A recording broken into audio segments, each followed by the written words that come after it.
Hello, Kate here from the Chiro Tree, bringing our Pilates workout into the clinic so you can do it at home. Today's workout is going to be all about the midline. We're working the core, we're working the abs, we're working the obliques. It's going to be great. Okay guys, join me on the mat. We're going to be laying down. You're going to roll down, roll back with control. Have everything nice and flat on the mat. I'm going to be bringing my belly button into my spine, flattening my back, and just releasing it a little bit. And that's how we want to be holding our core for the rest of this workout, okay? We're going to just start with a couple of Pilates crunches. So hands behind your head, either interlaced or they can be at your temples, and you're basically going to be lifting up and lifting down and down. Now the ab crunch is actually probably one of the hardest moves to get because we are taught so many different things about breathing, what we should be sucking in at different times. As a general rule of thumb, when you breathe out, your belly comes in. Okay, so you may not be able to see, but my rib cage and my hips are actually being drawn together. My elbows are out wide, and I'm lifting with my chest. Okay, so I'm not going with my head like this. That puts a lot of pressure through the neck, but you're going to be coming up.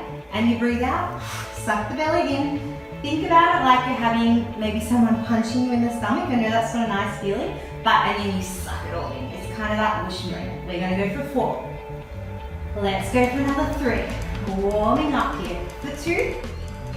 And for 1. Good, coming back down. You know, wipe those legs off to the side. So with all of our workouts, it's going to be 45 seconds on, and there's a 10 to 15 second break in between, just to reset. So let's bring your knees up into a tabletop position. My knees are going to be directly over my hips and my hands are going to be either side. We're going to start with some toe taps, okay? So the goal here is I'm sucking in my lower belly, okay? Bringing my belly button to my spine to lock it all in, and my back is not lifting off to the ground, okay? So think about you're tapping your toe in the water and you're lifting out. Now, if you feel your back's arching, then I just don't want you to drop your toe as much. So your range might start from here, and that's totally okay. The good thing about Pilates is there's always lots of levels, and it's really important to choose the level that works best for you. Good. So sucking that belly in, still going to be breathing, working out that core, making it nice and strong at the moment. We're basically getting our bikini bodies ready for next summer, because that is maybe when we're all going to be allowed out to see daylight again. So we might as well prepare. Let's go for another 10 seconds. 9, 8, good. 7, keep that back flat. 6, 5, belly button in. It's okay to smile as well. Last 2, last 1. Good, hug those knees into the chest. Side to side, we've gone forwards and back. We're going to get the other plane in the body, which is side to side, hands either side of your body here. And what we're going to be doing is dropping our knees to the side, bringing it back to center. Knees to the side, drawing it back in. So with this exercise in particular, I'm using my waist, so as my knees are together go down, I squeeze here to draw them back, okay? So it's important that you're using the waist to squeeze back.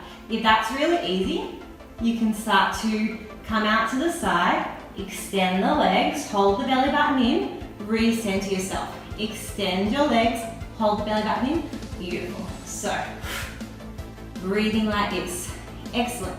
So I'd really love to know, now we're in our 2nd week of this Pilates challenge, if you have a favorite video, any particular exercise that you really love, any that you particularly find challenging. I find them all still really challenging.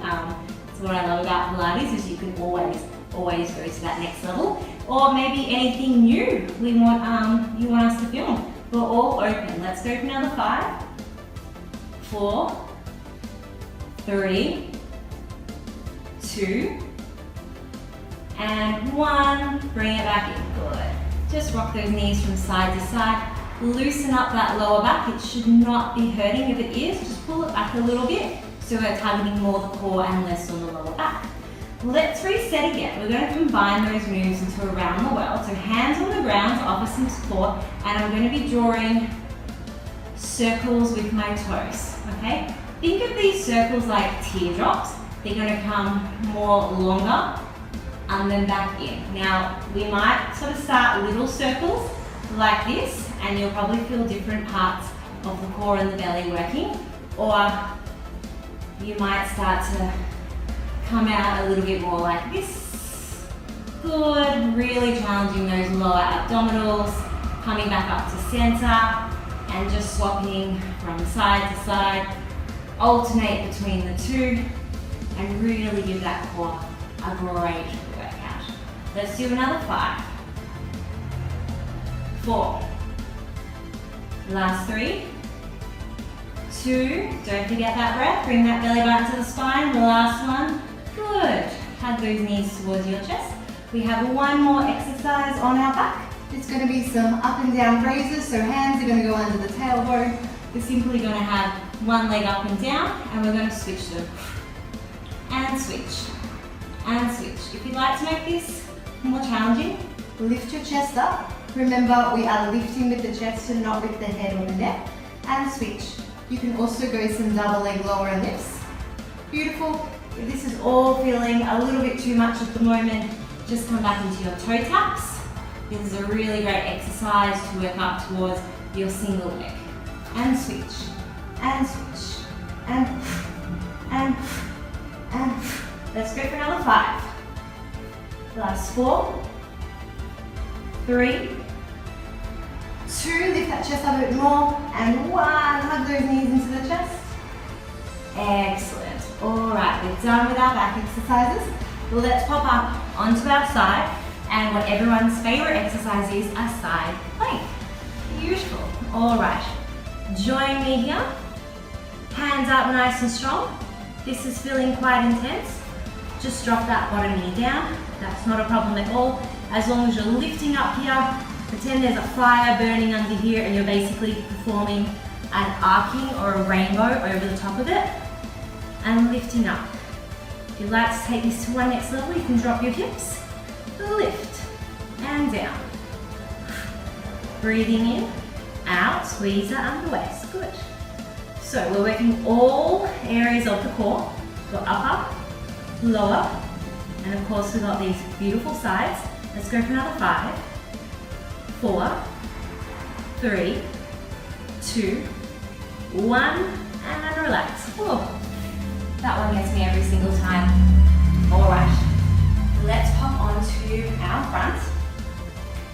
Got our hands here. We're just going to do a couple of knee tucks. So how it works is I'm going to be pushing into the mat, and I'm going to be lifting my knees up an inch and dropping down. Lifting my knees up an inch, dropping down, and up. Beautiful. Now take it to the level that works best for you. If you want to make it quite intense, you don't need to drop your knees down to the mat. You can lift it up through here and go up and down. Pretty simple here. Take a moment, squeeze up for 2, pushing in those arms, rounding through the shoulders, and dropping down. So one thing I really noticed the other day when I was in the supermarket was that all of the pasta sauces were taken off the shelf. And it was quite crazy. Like all the other individual sauces were still there, but it was like crazy rush for the pasta and the pasta sauces. So it really got me curious. What is everyone eating at home? I know a lot of people's goals are to eat healthier, to eat better, to maybe plan some meals.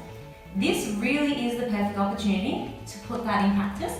It's actually not easy to cook a meal all from scratch with simple ingredients. Let's go for another 3. Let's just tap up and down for 2. Add a few more in there. 1. Relax, stretch out those arms. So it's really not that easy to go from using pasta sauces to making up your own sauces. You can get your head around it a little bit, but when you do it, it's so easy. It's much better for you. It's probably cheaper as well because you can reuse. Join me in the plank. You're basically going to be holding, pushing through those arms, rounding through that back, sucking that belly and squeezing your bum. So there's so many really good sauces. I'm going to post one of a stir fry I did just the other day. It was literally ginger, soy sauce, some sesame oil, some maple syrup, just cooked up the veggies, and I put chicken in mine, but of course you can do chickpeas, you can do beef, tofu, whatever floats your boat. You want to take this to the next level, you can drop your hips, from side to side. I'm really feeling this when I'm talking. I have to practice that. Let's go for another 10. Another 7, 6. We can do it together. I'm feeling it. 4, 3, 2, 1. Oh. Coming back out for a child's pose. So, this is the perfect opportunity to be practicing your food. When it comes to losing weight or toning up, they say 80% of it comes from the kitchen and 20% of it actually comes from the workout, okay? So if you're doing these workouts, it's really great. You're gonna join me now for a couple of scorpions. You're gonna come into a plank and you're just gonna tap that opposite elbow. Now, this is quite an intense exercise, quite commonly also in yoga. But if you want to sort of pull back a bit, just start small. You might just be on your knees. And you're just bringing your knee up towards your elbow like this. And you're going to be crunching into the side of your waist. Okay, so this is just as challenging. And it's really important that we do Pilates, that we are taking it at a level. Otherwise, join me here. And you're going to go to the opposite elbow, touch them. Doesn't matter which way you do it. Swap sides. We're going to go for 5, 4. We'll do one on the other side. Beautiful. Getting a bit of an arm workout here. I love a full body workout. Whew. Take a deep breath in. We have one last exercise to go. If you thought I forgot about that other plank, you're wrong. Let's get it out of the way. Let's push up. You're going to hold your arm up. You're going to drop your knee if you need to. You're going to do a couple of dips if you want to increase that, or you can come here and you can simply dip like that as well. So definitely check in with what you're eating. Meal prepping is great. It's basically you cook a few meals in advance, you have them in the fridge, or you freeze them. So it means when you do go back to your normal working week, you have all your food there. When you come home and you're hungry, you don't just grab whatever, okay? And then it kind of spoils everything. So really use this time. It should be clean, should be simple. If it has lots of ingredients on the packet or the bottle, chances are it's none of those things. So just go back to real basics. Let's go for 3, 2, 1, squeeze up, and let that go. I love a good core workout. When you work your core, you work absolutely everything in the body. I hope you enjoyed that. My best recommendation is to do these exercises a few times to get maximum results, and you should aim to be doing 20 to 30 minutes exercise a day. I look forward to seeing you on the next video.